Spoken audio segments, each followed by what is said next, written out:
So you sign up for voice lessons. Great. To get the most out of your experience, these are my top 3 recommendations. Number 1, practice. This is probably a pretty obvious one, but it's important. To build skills, we need to spend time practicing them. But instead of trying to block off a long practice right after your lesson, try to find shorter chunks throughout the week.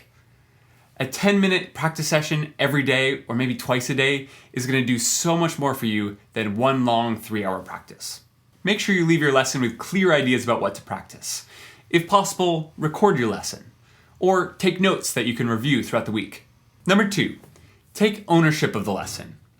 What I mean by this is have clear goals and communicate them to your teacher. Also, if something doesn't make sense or if something contradicts your experience or current understanding, ask questions. It's always possible your teacher misspoke or that you misunderstood something.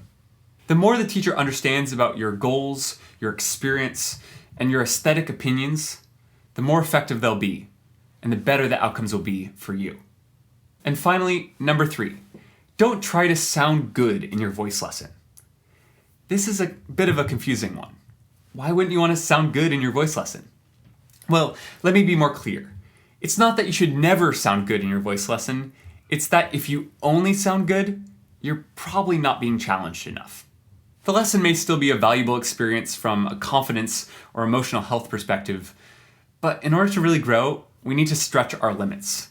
Embrace challenges, and embrace spending time in the weakest parts of your voice, especially when you have a teacher there to support and guide you. Voice lessons truly are the best gift that you can give to your voice, especially when we use them in the optimal way.